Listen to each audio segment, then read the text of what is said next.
Desde Vergara y para todo el mundo. Una radio con propósito. Una radio con visión. Una radio para todos. El Libertador, 1210 AM.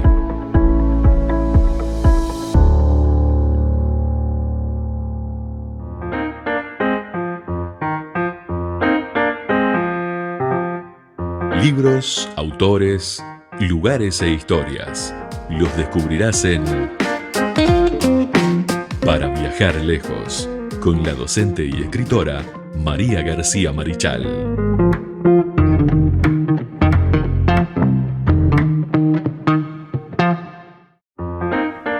Continuamos con punto de partida para viajar lejos como todos los martes, una semana más para compartir algo de literatura aquí en Radio El Libertador. Y bueno, y hoy le vamos a dar, así de entrada nomás, la bienvenida a María García Marichal que nos está acompañando. ¿Cómo estás, María? Muy bien, feliz de estar contigo, con nuestra audiencia. Muy buenos días, encantadísima como siempre. Bueno, el gusto es nuestro que estés con nosotros y poder charlar un ratito y ya nos divertimos, charlamos. Después tenemos conversaciones post también en donde... Claro, bueno, nos ponemos al día en una cantidad de cosas, nos reímos mucho. Sí, desarrollamos temas, Sí, bueno, sí, y sí. hay sugerencias, Discutimos. ¿no? Sí, también. También, porque también. si no, la vida no tendría sentido. Por Sí. supuesto. Bueno, aquellos que se quieren comunicar con nosotros, 091-99-1210, más 598 si está fuera del país, a través de Telegram o también de WhatsApp. Nos dejan sus mensajes, sus saludos, sus correcciones también, y por supuesto también sugerencias para o agregar cosas que se vean que sean importantes. Algunas de las columnas las volvemos a retocar aquí en Para Viajar Lejos. También aquellos que quieren asesoramiento pueden mandarnos un mensajito para aquellos los talleres literarios. ¿Tenés un taller literario? ¿Querés que lo difundamos? Bueno, mandanos el mensaje, los datos y hasta una voz en off, ahí lo que sea. Nosotros lo vamos a estar pasando aquí porque Para Viajar Lejos no es solamente para Radio Libertador y solamente, sino que queremos hacer que esto sea una columna donde todos también puedan desarrollar el hábito de la lectura. Aquellos que tienen pica y que no saben cómo empezar o qué leer o qué no leer.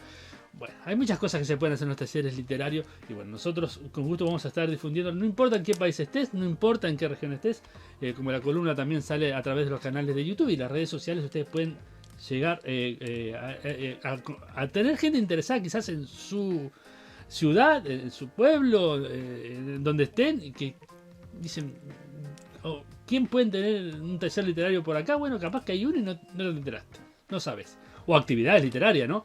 También nos pueden mandar ahí presentaciones de libros, lo que sea. ¿Querés presentar tu libro? También mandanos un mensaje y vamos a estar haciéndolo, ¿eh? Nosotros felices de hacer eso, felices, porque justamente estamos promoviendo con esta columna y con las diferentes entrevistas que hacemos y cuando hacemos todo este tipo de trabajo, nosotros estamos justamente promoviendo la lectura y promoviendo la escritura a aquellos que quieren. Pero por supuesto, el hecho de que nos reunamos a leer es algo maravilloso. Ustedes no se imaginan, me imagino, o sea, algunos sí se imaginan, pero otros no, la riqueza que es por poder supuesto. tener un grupo en el cual leas, por ejemplo, lo que quieras leer. Sí, Es hermoso. O juntarse y escuchar lo que se lee. También es precioso, precioso, precioso. Bueno, contanos un poquito, María, ¿dónde vamos a ir hoy? No, vamos para Rusia, para la Plaza Roja, Sí. conmemorar. Ahora que está Putin con todas esas ¿Viste? horas. Justamente el día de la, Sí, por supuesto. el día de la liberación. El día de la liberación, como justamente, dicen sí. los rusos. Hoy, perfectamente. hoy, el día de la liberación. Hoy nos vamos para Rusia. Sí, O sea, señor. a ver, nosotros estamos grabando el día ese, que es el día de la Claro, liberación. claro, Digo claro. porque no, capaz ya no, pero hoy no es. No, claro, no. Hoy estamos justamente en ese día. Vamos a hablar de uno de los más grandes escritores de la Rusia zarista y uno de los más grandes escritores de la literatura universal. Sin lugar a duda que sí. Sí, lo es. me refiero a Fyodor Dostoyevsky. Fyodor Dostoyevsky, que no olvidemos que vivió en el siglo XIX, murió muy joven, tenía 59 años cuando murió. Muy joven. Vaya a saber lo que podría haber llegado si su vida hubiera sido más larga. No nos olvidemos que estamos hablando de un escritor junto a otros, ¿no? Como por ejemplo León Tolstoy, y hay varios, Iván Turgeniev, que viven en plena época de la monarquía zarista. Los zares eran emperadores, Sí. en realidad. Era una monarquía. Exactamente, una monarquía considerada de origen divino que era heredada de generación en generación y que estaba totalmente alejada de la realidad del pueblo. Estamos hablando de una clase súper rica, muy privilegiada, con todos los privilegios que tenían que ver con la alimentación, la salud, el refugio. No nos olvidemos que estamos hablando de un país cuyos inviernos son extremadamente fríos, mientras que la población, el pueblo, vivía en una situación calamitosa. Eso se va a terminar, o sea, va a empezar a terminarse, valga el término, valga la expresión, cuando la revolución bolchevique termina de una manera cruel, bueno, fue nefasto, ¿no? Pero termina con el régimen zarista y pasa a otro tipo de totalitarismo que va a ser justamente el comunismo soviético, ¿no? Pero esto tenía que terminar de alguna manera. Terminó de una forma dantesca, pero se tenía que terminar. Fyodor Dostoyevsky es justamente un producto de esta Rusia zarista. Es una literatura, la de Dostoyevsky, que se sumerge muchísimo en la psicología del humano. También estamos justamente en la puerta de entrada a lo que es el estudio de la psique, el estudio de la psiquis humana, el desarrollo posterior de la psicología y la psiquiatría, ¿no? Nació el 11 de noviembre de 1821 en Moscú y falleció el 9 de febrero de 1881 en San Petersburgo. Tenía 59 años. Fue educado por su padre, que era un médico de campo, despótico, era castigador, era malo con la familia. La madre lo protegía a Fyodor, era afectuosa, pero murió cuando él era muy chiquito. El padre, con la viudez, empeoró. Se dio a alcoholizarse y era mucho más castigador y mucho más déspota con la familia y incluso hasta con sus pacientes y con aquellos campesinos que trabajaban para él. Entonces era realmente un hombre que fue nefasto en la vida de Fyodor. Cuando su hijo tuvo la edad suficiente, lo envió a la Escuela de Ingenieros de San Petersburgo. No quería ser ingeniero, Fyodor, pero con tal de salir de de esa prisión en la que estaba con su padre, prefirió irse. Y estudió y se recibió incluso. Cuando él tenía 18 años, cuando Fyodor tenía 18 años, un grupo de campesinos que estaban absolutamente cansados ya del despotismo del padre de Fyodor, lo capturó, lo torturó y lo asesinó. Ya estamos viendo además cómo el pueblo comienza una especie de insurrección desde las pequeñas comunidades hacia la autoridad. Y hacia esa autoridad tan despótica y tan poco empática, que ni siquiera los conocía, ni siquiera conocía sus problemas, sus dolores, sus angustias. Sí, algo también que pasaba en Europa, ¿no? Pasó Pero, con la Revolución Francesa. por supuesto, ¿no? Que sí, en la Revolución Francesa justamente pasa exactamente lo mismo. Y ahí es cuando comienzan también los desastres, ¿no? Porque con la Revolución Francesa, Guillotin va a crear esa arma que ahora la usamos para cortar hojas, afortunadamente. En aquel momento se usaban para cortar cabezas. En la Rusia zarista, bueno, era tremendo, y el pueblo enardecido se transformó en una especie de ola de destrucción. Cuando a su padre le pasó esto, Fyodor sintió tanta culpa porque él en secreto muchas veces había deseado que su padre muriera. Y muchas veces había incluso hasta imaginado cómo moriría. Entonces esto lo hizo sufrir muchísimo, entró en una depresión muy grande y él sufría de epilepsia, y esto lo hizo que sus ataques fueran bastante más frecuentes. Agravó su estado. Cuando él obtuvo el título de ingeniero, tenía 20 años y se quedó a vivir en San Petersburgo, donde principalmente trabajó haciendo traducción de libros y documentos. Nosotros no nos tenemos que olvidar que en aquel momento histórico, estamos hablando del siglo XIX y hasta bastante entrado del siglo XX, el idioma de la población culta, de la población adinerada y de la población preparada desde el punto de vista académico era el francés. Entonces Fyodor, más allá de que hablaba y escribía en ruso, también hablaba y escribía en francés, porque todos quienes estaban en el área del privilegio hablaban en francés. Entonces esto le sirvió a él, porque como traductor trabajó durante un tiempo en San Petersburgo. En 1846 publicó una novela epistolar, Pobres Gentes. Yo la leí cuando era muy jovencita, Pobres Gentes. Son cartas en las que describe, por ejemplo, toda esa cosa que él veía, esa inequidad, la pobreza, la falta de atención, las vidas perdidas. Fue muy reconocida la novela Pobres Gentes, pero fue una fama muy efímera, y no repercutió en poco tiempo y Dostoyevsky fue olvidado con bastante rapidez.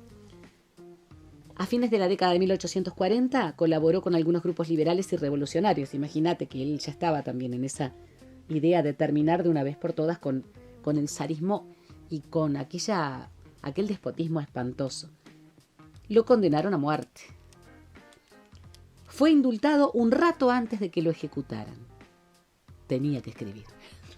No hay casualidades. Tenía que escribir. No hay casualidades.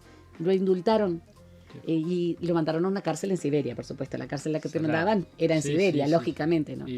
Donde la pasabas peor. Estuvo 4 años encarcelado allá. Y sobrevivió. La otra vez estuve viendo un documental sobre eso. Sí, terrible. Y en esos comienzos, cuando funcionó como cárcel, y durísimo. Era el infierno helado. Sí. El infierno helado. Tal cual. Allí estuvo 4 años. Cuando fue liberado, escribió Recuerdos de las Casas de los Muertos, que es justamente toda una serie de memorias que tienen que ver con su prisión en Siberia. Más tarde, fue incorporado a un regimiento de tiradores siberianos. Disparaba muy bien y al mismo tiempo, claro, tenía que de alguna manera sobrevivir y no volver a ser encarcelado o ejecutado, ¿no? Y por esa época se casó, enamorado, con una viuda pobre que se llamaba María Dmitrievna Isiayeva. Los nombres rusos no se me dan muy bien. Vivieron un largo tiempo en Tver y cuando le autorizaron a poder viajar, volvió a San Petersburgo, pero no estaban sus amigos, no había nada de su fama, de su celebridad, no se recordaba su libro. Fue una situación difícil para él. Ahí fue cuando publicó Recuerdos de las Casas de los Muertos, en 1861, y tuvo otra vez muy buena repercusión. Era un gran escritor. 3 años después apareció Memorias del Subsuelo, que también está ambientada e inspirada en su vida en la cárcel siberiana. Dostoyevsky perdió a su esposa y a su hermano con muy poco tiempo de diferencia. Pero increíblemente lo tomó de una manera como hace generalmente el pueblo ruso, con fatalismo. Lo que tiene que pasar, va a pasar. A él lo afectó muchísimo lo de su padre por la crueldad, la cárcel lo marcó muchísimo. Pero estas cosas, pues principalmente las etnias eslavas, la toman como algo muy natural. Nosotros lo podemos ver incluso muchas veces en los pueblos gitanos, que tienen origen en la Rumania del Este. Bueno, ese fatalismo, las cosas tienen que pasar, pasan por alguna razón, fue lo que le permitió sobrevivir a la pérdida a la mujer que amaba y su hermano en poquito tiempo. En 1866 publicó El Jugador, una novela que yo recomiendo, porque él además era jugador. Había caído en la ludopatía. Y es la primera novela que lo ubica definitivamente entre los grandes escritores de Rusia y de la literatura universal. E inmediatamente después aparece esta maravilla, Crimen y Castigo. Crimen y Castigo es una de las más grandes de las novelas de Dostoyevsky. Y acá sí se recibe de escritor universal para siempre. Para siempre. O sea, ya después, vos decís Dostoyevsky y ya sabés de quién estás hablando. Claro. Desde Crimen y Castigo. Tenía muchas deudas a pesar de todo lo bien que le iba en la parte de la venta de los libros y todo. Entonces los acreedores lo pasaban acosando y para que no lo acosaran más, ¿qué hizo? Se fue. Creo que muchos optaríamos por eso. Se fue, recorrió Europa, se casó con una chica más joven, se llamaba Ana Grigorievna, la segunda esposa, y en uno de esos viajes Ana dio a luz una niña que murió a los poquitos días de nacida y sumió al escritor en un profundísimo dolor y otra vez comenzaron los ataques de epilepsia. Es decir, fue una vida muy, muy amarga. Fue una vida muy dura. Muy dura, de muy los padres, amarga. Siberia, ahora la esposa y después todo, la hija. La hijita. ¿Vos sabés lo que decía Sigmund Freud de Dostoyevsky más adelante? Decía que el sentimiento de culpa fue el causante del agravamiento de la epilepsia del escritor y que era realmente el único psicólogo del que se podría aprender algo. Bueno, es Freud. Era Freud. Sí, sí. Era Freud. Y que por supuesto sí, él ya tenía la idea de que el cerebro recepciona también la parte de las emociones y de ahí la epilepsia. Sí, algo psicosomático, decía. Por A eso se supuesto, refería. psicosomático, exactamente. No, me encantó el hecho de que se dijera que era el único de que se podría aprender algo, era de Dostoyevsky. Después nació un segundo hijo y publicó El idiota, una novela que yo no leí en 1868. Los endemoniados en 1870. Y esto le permitió tener una determinada fortuna, lo que hizo que volviera a su país, pudiera pagar sus deudas, y escribió Diario de un escritor, articulando el nacionalismo propio de los rusos de raza, Sí. los rusos de etnia, y la fe católica ortodoxa. Era un hombre de mucha fe, era un hombre de fe. Más allá de todo lo que vivió, y el fatalismo estaba también ligado al hecho de que, bueno, él se debía a su creador. Entonces, el diario de un escritor es como una especie de libro educativo para los rusos, hasta el día de hoy. Es como una guía espiritual, Mirá vos. el diario de un escritor. Enaltece la cultura de su nación y reconoce, más allá de lo que admiró, en la decadencia europea. Reconoce que Europa está en una decadencia cultural y social principalmente. En 1880 apareció la obra maestra. Él mismo decía que era su obra maestra, Los Hermanos Karamazov. Los Hermanos Karamazov es una obra espectacular en la que se articulan de manera magistral la relación del humano con la divinidad, las angustias del hombre de la época, los análisis psicológicos, por eso Freud decía que era de quien se podía aprender, profundos, las contradicciones de la libertad como un valor, pero la libertad mal entendida como algo que puede ser hasta dañino para el humano. Es impresionante. Hay que leerlo actualmente. No, me hay parece. que leer. Los Hay que hermanos leer ese libro, Karamazov me es parece. maravilloso. Bueno, Crimen y Castigo Es también, interesante. pero los hermanos Karamazov, y no deja de ser irónico. No deja de ser irónico. Vos sabés que Nietzsche, tengo que corregirme, no fue Freud. Freud dijo que era un excelente psicólogo, que era el que claro. dijo fue Friedrich Nietzsche. Nietzsche, lo tengo acá, ahora perdón. Quiero disculparme, fe de ratas. Fue Friedrich Nietzsche el que dijo el único psicólogo del que se podría aprender algo, o sea que también iba contra lo que había dicho Freud. Claro. Pero Freud decía que él aprendía de Dostoyevsky y que admiraba su psicología. Él que estaba justamente en el campo de la psicología, ¿no? Fue Nietzsche. Y Ortega y Gasset, yo admiro profundamente a José Ortega y Gasset. Mira lo que dijo. Mientras algunos escritores son arrastrados por la resaca de los tiempos, Dostoyevsky se mantiene y mantendrá en lo más alto. Estuvo acertadísimo. Sigue estando Sí, totalmente. en lo más alto. Es un Sí, escritor... es un referente, ¿no? Totalmente. De Rusia, ¿no? Sí, es de la literatura y de la literatura Sí, universal. literatura Vos no universal. podés desconocer alguna obra de Fyodor Dostoyevsky. Realmente, ya diciendo Dostoyevsky sin decirle el nombre, ya sabés de quién se trata. Sí, Eso es totalmente. lo más maravilloso. Yo quiero leer un fragmento del inicio, así nuestros oyentes y quienes nos ven van a buscar a la biblioteca algún libro de Fyodor Dostoyevsky. Primera parte, desde ya les voy a decir que los libros de Dostoyevsky son todos así, o sea, son extensos. Los rusos no escribían, igual que los románticos franceses de su momento, no escribían claro. nouvelles, se dedicaban a escribir. No escriban manualcitos. No, por supuesto, pero además, ¿sabes lo que a mí me asombra, me sorprende y me admira? El hecho de que nosotros tenemos muchísimas facilidades para escribir hoy en día.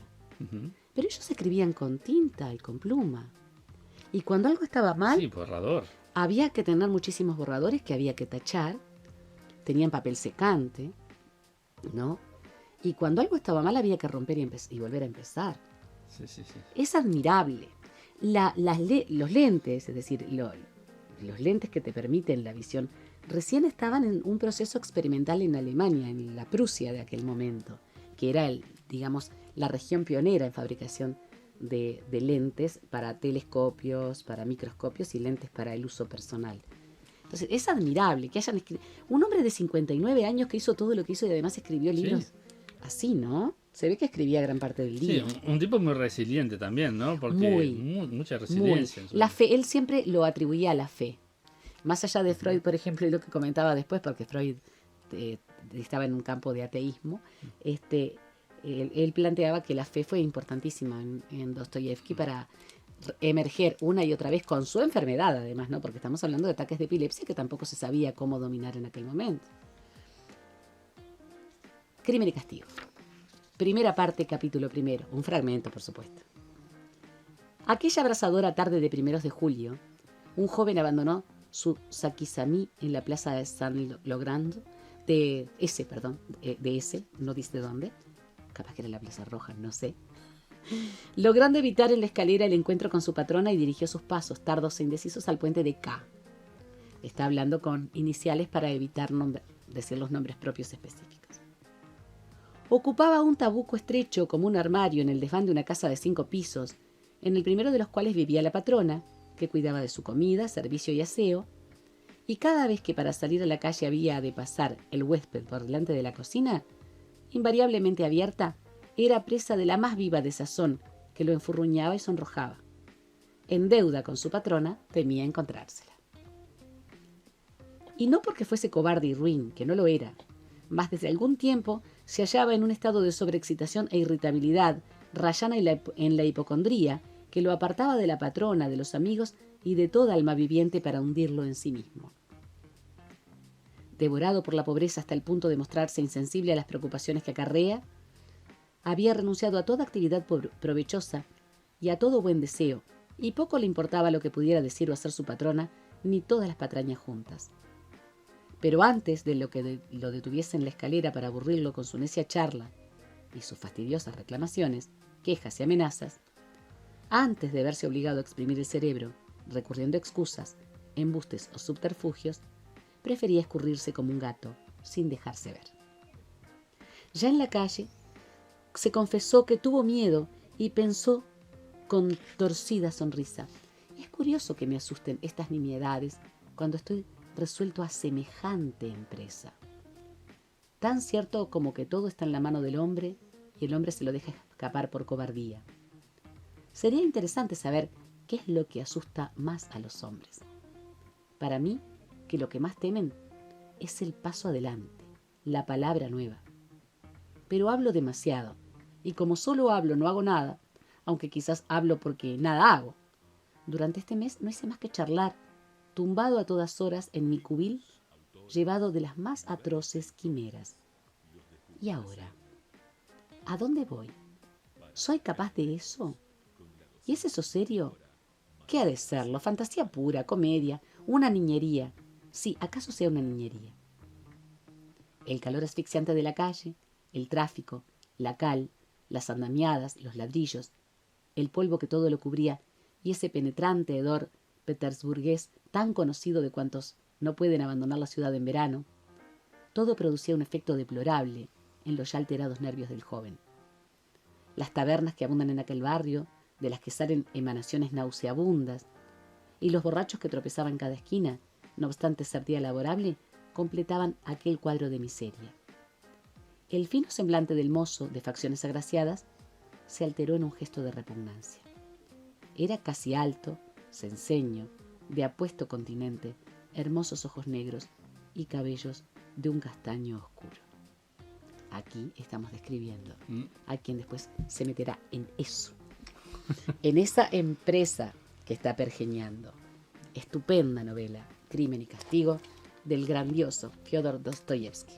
Muy bien, así pasó entonces por nosotros un gran ruso, así como están los 4 grandes rusos en la música clásica. Bueno, también hay grandes escritores rusos para ver, porque a veces dicen, uno estigmatiza y dice, el ruso es malo. No, el ruso no es malo, no empiecen con esa bobada, porque realmente hay muy buenos escritores, hay muy buenos músicos y tiene una cultura riquísima Rusia que hay que conocer. Maravillosa, pintores, Sí. baila, la danza, Bailarín, por favor, los ballets. Sí, Por favor, sí. cosas, no sé, el Bolshoi, por ejemplo, Sí, debe sí, haber sí. sido el ballet más impresionante de toda la historia en el siglo XX, ¿no? Sí. Y sigue estando, Sí, por supuesto. sigue Sigue siendo, siendo bueno, sí. excelente.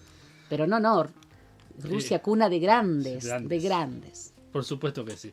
Bueno, nos vamos a reencontrar la semana que viene, pero también acuérdense de los talleres literarios, por ejemplo, como los de María García March. Claro, en mi casa, los viernes de 4 a 6 por los El días Jardín de la Palabra. más cortos, El Jardín de la Palabra, con Sandra del Río.